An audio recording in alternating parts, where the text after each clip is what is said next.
Ok. Continuando con las docencias. Buenas noches, primero, ¿no? Continuando con la docencia de reanimación. Ahí me toca hablarles sobre la reanimación del shock anafiláctico.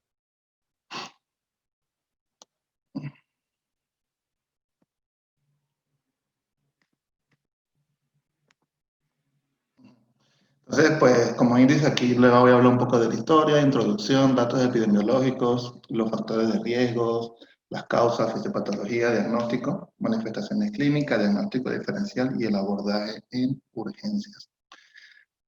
Como introducción, la anafilaxia es una reacción alérgica grave de instauración rápida y potencialmente mortal. Sus manifestaciones son muy variadas, son muy sistémicas, abarcan tanto la piel, cardiovascular, respiratorio, digestivo, y es vital estar preparado para reconocer adecuadamente la clínica y hacerle el diagnóstico de manera temprana para poder darle un tratamiento de manera rápida y eficaz a los pacientes. En cuanto a la historia, el término de anafilaxia fue acuñado por primera vez por Charles Richet y Paul Portier, donde ellos hicieron una serie de estudios con estas medusas que se llaman Physalia.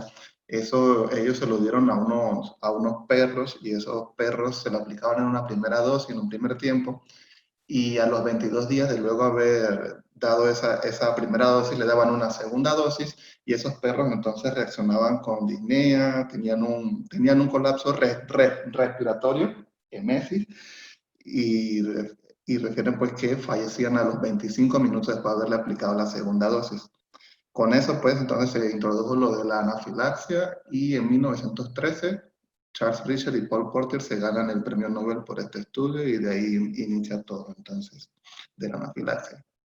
En cuanto a la epidemiología, la incidencia de la anafilaxia 1.5 a 7.9 por 100.000 personas por año en Europa y en Estados Unidos de 1.6 a 5.1. Tiene una prevalencia de 0.05% y 2%, dejando claro pues, que estos datos epidemiológicos son muy inexactos y no son tan óptimos. También en cuanto a la epidemiología, los niños tienen 3 veces mayor riesgo de desarrollar anafilaxia entre los 0 a 4 años y se da con mayor incidencia en los primeros 2 años.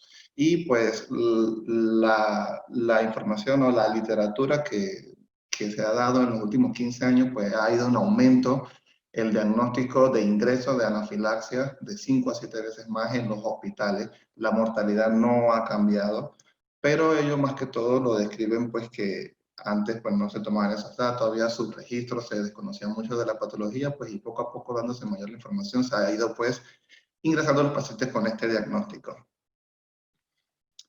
En cuanto a Latinoamérica, para hablar de cuál es la información, cuál es la literatura que manejamos en Latinoamérica, lo más cercano que tenemos de guías de anafilaxia es en México. Después de Sudamérica es la guía que tiene México y Cuba. Panamá está anexada o fue partícipe de la última revisión, de la última guía de anafilaxia que se publicó en el 2019. Esas guías se llaman Galaxia Latam, que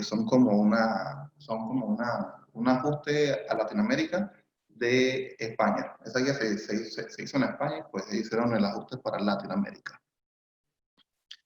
En cuanto a etiología, hay múltiples etiologías y las más conocidas de anafilaxia pues es por comida, por medicamentos, drogas, por himenópteros, las abejas, por el látex, por ejercicio y de manera idiopática. El porcentaje de estos, los de medicamentos, es el de mayor porcentaje que va desde un 31 a un 62%, seguido por los alimentos de un 22 a 34%. Las picaduras de insectos llegan hasta un 15%, factores físicos como la calor, el sudor, el frío, llevan hasta un 4%. Los de látex son de un 7.3% y los de hepático hasta un 22%. Los factores de riesgo que pueden desencadenar o son precipitantes para que los pacientes presenten anafilaxis, la edad y el sexo, como ya les expliqué, en los extremos de la edad, los niños tienen un aumento y también los adultos. Por sexos, las mujeres son las que tienen un predominio de desarrollar anafilaxia. También por la raza, los negros tienen mayor predominio en esto. La ruta de entrada del agente alérgeno también va a decir mucho de cuál es la manifestación y la severidad del cuadro. el estatus económico-social, la época del año, eso más que todo para los pacientes que son atópicos, ejercicio, fiebre, estrés emocional, y los AINES y alcohol también se ha visto la relación con que exacerban a desarrollar anafilaxis. Entonces, el cuerpo humano, pues el sistema inmunológico se defiende pues, a través de los IgE, puede ser de manera idiopática, como también puede ser como no inmunológico, donde se desarrollan complejos, y también puede ser por citotóxico, por ejemplo, el ejercicio, el frío y otras drogas. Hablando un poquito más de la fisiopatología en cuanto al avance, de cómo, en cuanto a la base, de cómo es las reacciones que se dan a nivel inmunológico, tenemos que recordar por Gale y Armstrong en 1963, si no mal recuerdo, es cuando ellos establecieron esta clasificación de tipo 1, tipo 2, tipo 3 y tipo 4. El tipo 1, que pues viene siendo por que se da por los uniones de los alérgenos a IgE, los tipo 2 que es citotóxico, esos van a estar mediados por IgE e IgM, el tipo 3 que es por los complejos, por los inmunocomplejos, el tipo 4 que viene dando pues ya por la memoria inmunológica, también llamada la retardada, que se manifiesta a través de los linfocitos T y los macrófagos. La hipersensibilidad inmunomediada, que es la que más le voy a hablar en esta charla, pues aquí más o menos se explica que a la primera exposición las células receptoras a los alérgenos la captan, le mandan esa información a las células T, después a las células B, ellos se transforman en los plasmocitos, y los plasmocitos son los que se encargan de producir los IgE. Y entonces esos IgE se ven en los mastocitos y en los basófilos, para cuando ocurra una segunda exposición, estos mastocitos y basófilos van a tener en su membrana esos receptores o esos IgE, los alérgenos se van a unir a la IgE y entonces van a desencadenar toda una reacción para que se dé la degranulación, donde se va a dar una liberación aumentada de histamina, leucotrienes, entre otros medidores. Entonces, fisiopatología del shock anafiláctico es una exageración de la liberación de histamina y otros medidas antiinflamatorias como la prostaglandina, leucotrienes, entre otros, llevando entonces a que haya una vasodilatación. La histamina tiene un predominio sobre las arteriolas y las venas, llevando una disminución del retorno venoso. Aparte de eso, pues por los otros reactantes inflamatorios, se da que hay un leak capilar, hay un daño en la permeabilidad y eso va a ocasionar en que se haya una fuga, hay una mala distribución del líquido a nivel periférico, llevando entonces también a un choque hipovolémico y también se conoce como, o puede llevar a desarrollar un shock mixto, que es hipovolémico distributivo y antes se conocía como el empty heart syndrome. Entonces, la clasificación del shock, sabemos que es el hipovolémico, el distributivo, cardiogénico y obstructivo. Esta vez nos enfocamos en el distributivo, donde va a haber una vasodilatación, hay estancamiento venoso, disminuye la precarga, disminuye el volumen sistólico, llevando a una disminución del gasto cardíaco. Y aparte de eso, como ya te explico, lo de el leak capilar, ya una mala distribución del líquido regional, hay un líquido en un tercer espacio, llevando entonces también al hipovolémico. Entonces, el diagnóstico es sospecha clínica. Sospecha clínica de que por la historia el paciente puede tener algún dato subjetivo de anafilaxia, pero también hay unos criterios para hacer el diagnóstico de anafilaxia y son los que están nombrados aquí. Son 3 puntos y él tiene que tener uno de estos 3. El primero es que el paciente tenga alguna manifestación piel o mucosa que asociado a eso tenga compromiso respiratorio o compromiso vascular. El segundo punto es que el paciente tenga aparición de 2 o más de los siguientes síntomas, que es la afectación de piel, compromiso respiratorio, disminución de la presión arterial y o síntomas gastrointestinales persistentes. Y el tercero, pues que ya más que todo como para el shock anafiláctico, es cuando el paciente ya presenta datos de hipotensión asociados a la exposición de un alérgeno. En los niños se define pues un descenso superior al 30% de la presión sistólica que le corresponde para su edad, y en los adultos menor de 90 la sistólica o menos del 30% de su basal. Las manifestaciones clínicas de la anafilaxia, y aquí le traigo ese cuadro porque habla del porcentaje con que se dan estas manifestaciones. La urticaria, el angioedema, en un 85 a 90% de la sintomatología cutánea. A nivel respiratorio, predomina el angioedema de la vía superior con un 60%, seguido entonces por la disnea y las sibilancias. el síncope, los mareos y hipotensión se pueden llevar hasta un 35%. La sintomatología abdominal también pues las náuseas, vómitos llevan hasta un 25-30% y ya las misceláneas como cefalea, un dolor subesternal o convulsiones en menor proporción. Entonces, el diagnóstico del shock anafiláctico, o como lo dice la guía, la Galaxia Latam del 2019, lo escriben como una anafilaxia grave, es la presencia de cianosis, que el paciente está saturando menos de 92% en adultos y menos del 95% de los niños. La hipotensión, como ya está descrito dentro de los criterios de la anafilaxia, el paciente tiene alteración del estado de alerta o pérdida de la conciencia. Se clasifica como una anafilaxia moderada cuando hay síntomas que sugieran afectación respiratoria, cardiovascular, como la disnea, el estridor, la sibilancia, náusea, vómito, mareo, sudoración, entre otras manifestaciones también abdominales. En resumen, el shock anafiláctico se manifiesta con hipotensión, vasodilatación, el rayo urticaria, angioedema e insuficiencia respiratoria. Esos son los 5 más importantes que más se van a repetir en el shock anafiláctico. La anafilaxia también está dividida por cómo se dan los picos de estas reacciones, que hay las que son unifásicas, que tienen exposición al alérgeno, el paciente desarrolla los síntomas y cede por sí solo o con el tratamiento que obtiene. Y ya no tienen ninguna otra fase. Entonces también está la anafilaxia bifásica, que tiene su primer pico, se le hace este tratamiento y pueden esperar hasta más o menos de 1 a 8 horas para que se pueda presentar un segundo pico sin tener que haber sido expuesto al alergeno nuevamente. Ese segundo pico se puede esperar hasta mínimo 72 horas y máximo hasta 5 días. Entonces, el diagnóstico diferencial, como ya lo expliqué desde un inicio, es algo sistémico, así que dentro de todos los sistemas uno puede tener las sospechas y por historia pues la tiene.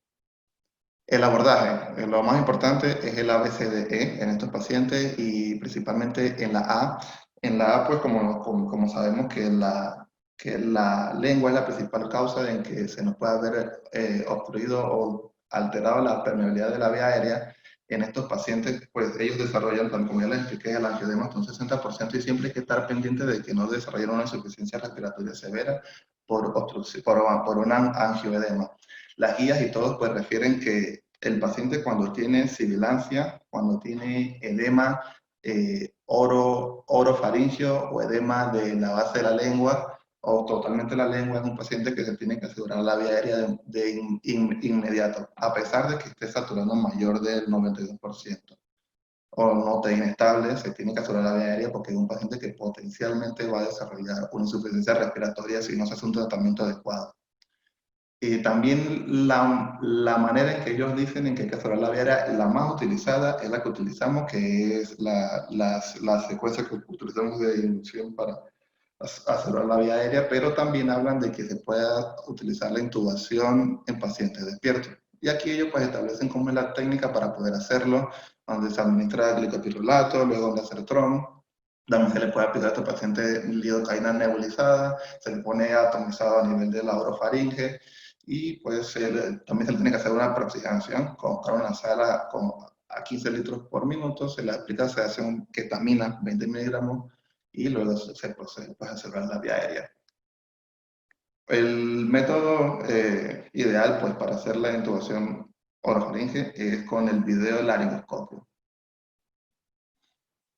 En cuanto a la B, que es la respiración, la ventilación del paciente, a ese le ofrece oxígeno, para más si es que tiene menos del 92%. Las guías también hablan en una segunda línea del tratamiento, se le puede aplicar bromuro, esto para siempre, salbutamol, perdón, a estos pacientes. Dicen que de acuerdo a la guía del 2010 de alergia y asma inmunológico. En cuanto a la C, el medicamento de elección es la adrenalina o epinefrina. En las dosis intramusculares de 0.2 a 0.5 miligramos cada 5 a 15 minutos, con clase 1 nivel C. Y el autoinyector o el EpiPen, la dosis es de 0.3 miligramos en adultos y de 0.15 en los niños, clase 1 nivel C.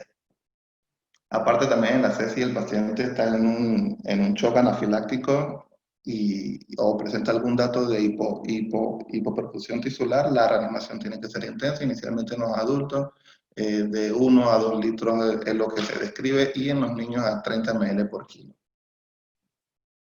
Hablando un poco de la adrenalina y sus efectos, tiene efectos sobre los receptores alfa-adrenérgicos, beta-1 y beta-2.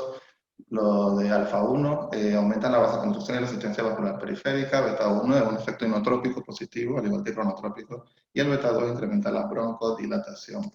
Los efectos adversos, los más frecuentes y transitorios, ansiedad, mareo, miedo, cefalea, palpitaciones, palidez y temblores, y los más raros, arritmias ventriculares, isquemia miocárdica, edema pulmonar, crisis hipertensiva y hemorragia intracraneal. ¿Cómo se prepara la infusión de la adrenalina? Ellos dicen que hay que hacer una dilución de 1 miligramo de adrenalina en 100 ml de solución y dar una dosis de 0.01 miligramos por ml. Y entonces de esa solución se va a administrar a 1 ml por kilo hora, que eso va a ser equivalente a 0.01 miligramos por kilo hora.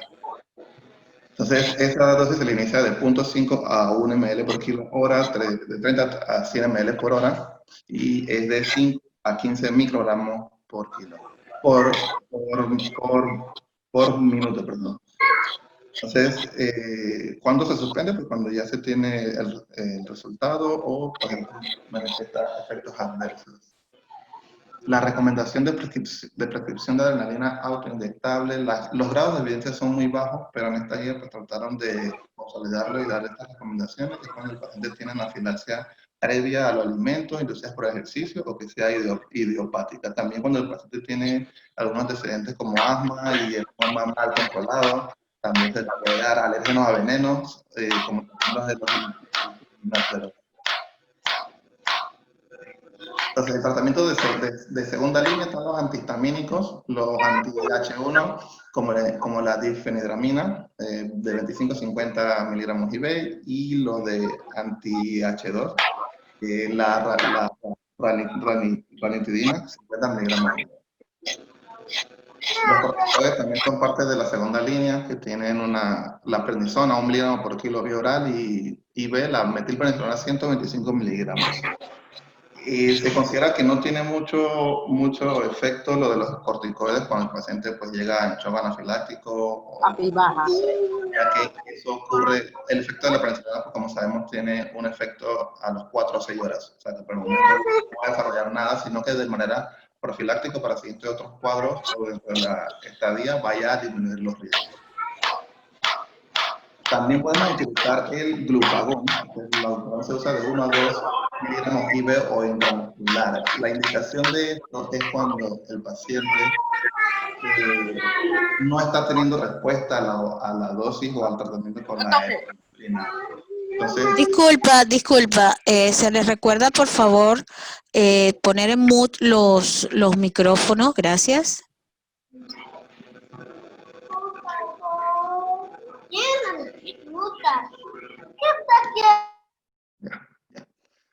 Entonces, como decía, pues el glucagón se utiliza es cuando estamos tratando al paciente con la epinefrina y no mejora, o sea, que está refractario al uso de la epinefrina. Uno utiliza el glucagón cuando el paciente está utilizando un beta-agonista. Entonces, ahí es donde se utiliza el glucagón de 1 a 2 miligramos IB.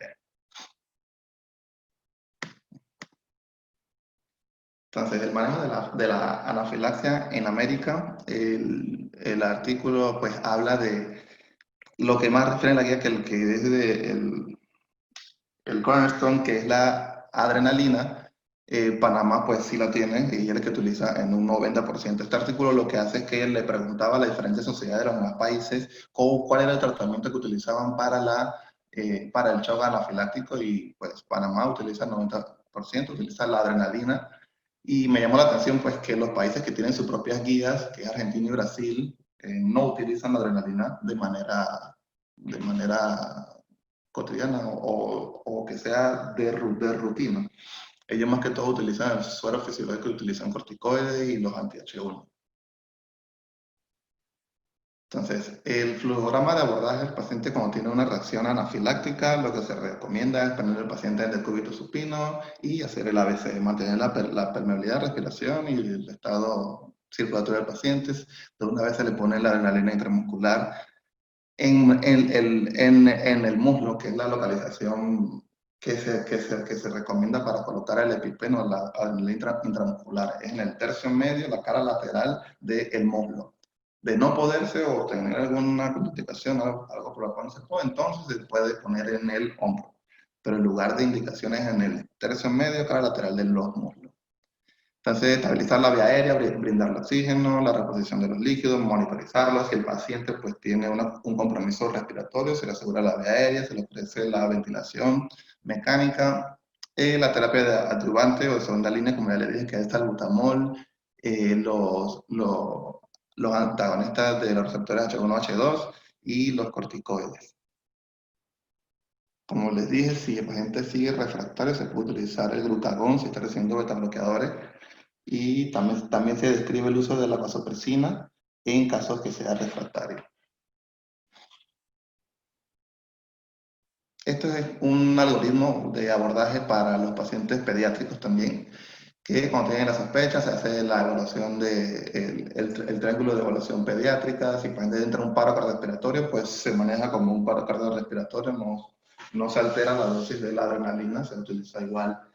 Entonces, si el paciente está inestable por definición o el triángulo de evaluación pediátrica, se hace el abordaje, se le pone en decúbito supino, se le ofrece oxígeno, monitoreo, se le aplica la adrenalina intramuscular y se hace la revalorización del ABCDE. Y bueno, de acuerdo a cómo se comporta el paciente, así mismo se le va ofreciendo, pero prácticamente se basa en eso, la necesidad de la adrenalina, del oxígeno y de estar pendiente si una vez haya que curar la vía aérea o no, y mantenerle el volumen al paciente. Esto es en cuanto a la prehospitalaria, que también hablan de que cuando ellos llegan a la escena y el paciente refiere que tiene una reacción anafiláctica, tiene la sospecha clínica importante, también ellos pueden aplicar o utilizar la adrenalina autoinyectada intramuscular y llevarlo de una vez por atención médica. Entonces, le comentaré sobre un caso clínico que tuve el mes pasado junto a la doctora Vega, y que este es el motivo por el cual se me asignó esta charla para revisarlo. Es una femenina de 33 años que refiere que ella venía referida de policlínica por una historia de que al levantarse en la mañana, a las 6:30 de la mañana, ella sintió pues que tenía una sensación de lengua grande y pesada y aumento del volumen del cuello, que ha ido progresando a través del día, hasta cuando ella pues no llegó a nosotros. Ella refiere que había tenido episodios de edema de labios que mejoraba con antihistamínicos y pues no había buscado atención médica. Niega disnea, dolor torácico o otra sintomatología. Ella primero fue a una policlínica, en esa policlínica le pusieron clorfenidramina, una ampolla hidrocortisona, 300 miligramos y pues la envían hacia nosotros. Ella de antecedentes hipertensa crónica y obesidad mórbida, utiliza el lisinopril, alergias negadas, cirugías negadas. Al examen físico cuando nos llegó tenía una presión arterial de 180/110, una frecuencia cardíaca de 77, respiratoria 16, saturando un 99% del ambiente. De relevante, pues en la boca había edemas de labios, aumento del volumen de la lengua, cialorrea, importante que ella refiere que no había iniciado con eso, sino que a través de la evolución que iba pasando, pues había tenido esa sintomatología agregada. Y cabe destacar que ella nos llegó a nosotros a las 9 de la mañana.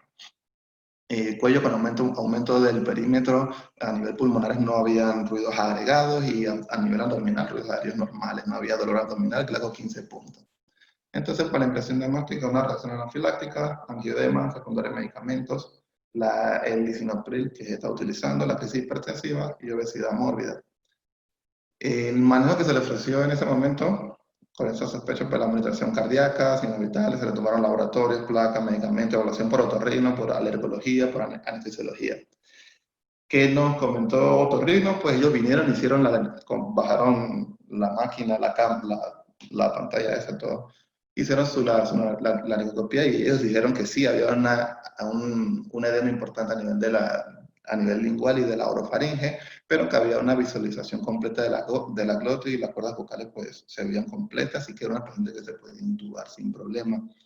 Pero ante la obesidad mórbida de la paciente, cuyo corto aumento de volumen de la lengua, de la orofaringe, de igual manera se le pidió la evaluación de anestesia, no fue de urgencia, sino fue de manera de precaución o para evitar cualquier complicación, porque la paciente de manera urgente no la necesitaba, pero sí pues se hizo de manera programada con anestesia.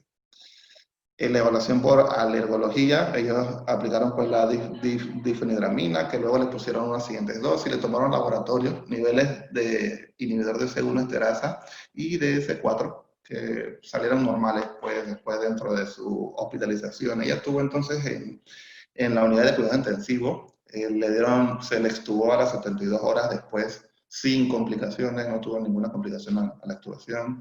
La paciente pues fue trasladada a la sala de cuidados generales y en la sala pues se le dio egreso casi o promedio a las 96 horas, siempre y cuando pasaron sus ajustes de antihipertensivos y su referencia a alergología.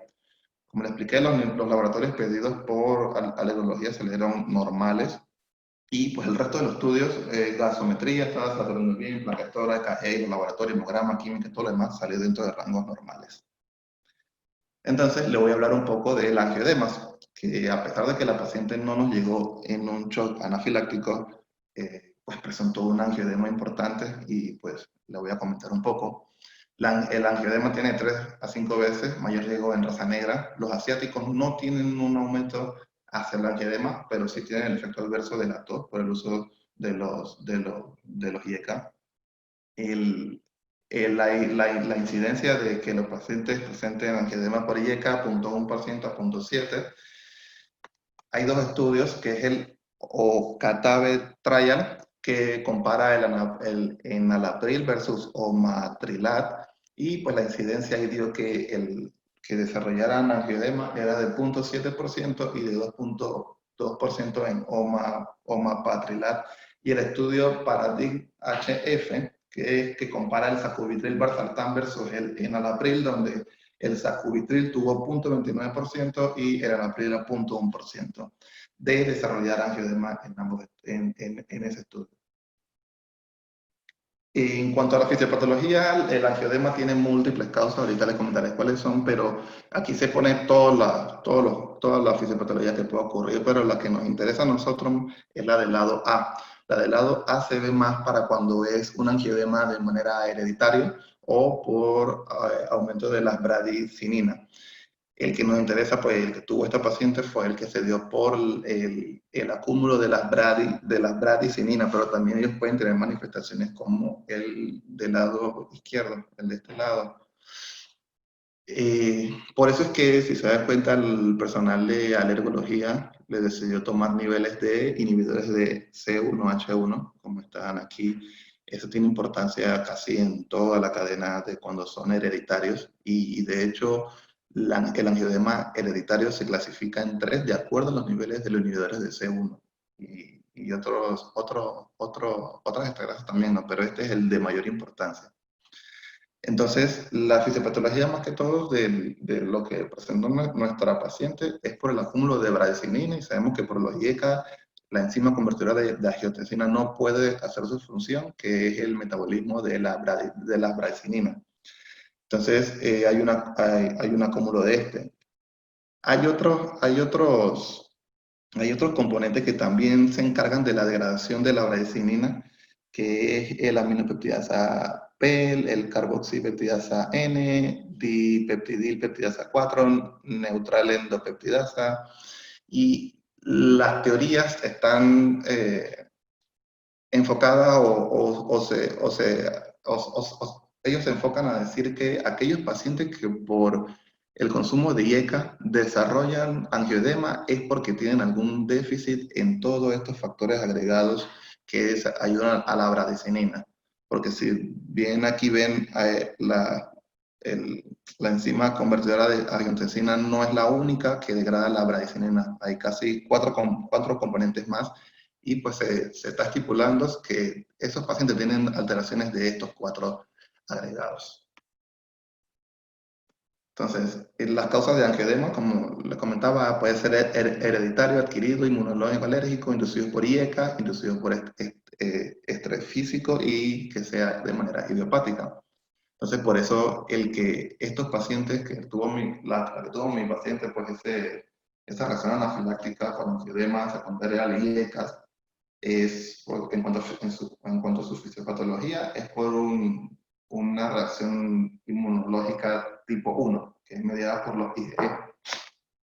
Entonces, el angioedema se puede desarrollar por medidas que sea mediado por histamina y que no sea mediado por histamina, sino que por bradicinina, y también están los que no son por ninguno de estos factores, que son los idiopáticos. Entonces, la diferencia entre cuando es mediado por bradicinina y cuando es mediado por histamina. Esto tiene una repercusión en cuanto al tratamiento del angioedema, porque cuando es por bradicinina, estos pacientes no deben de mejorar con la antihistamina, con los antihistamínicos, con la epinefrina, con el corticoide.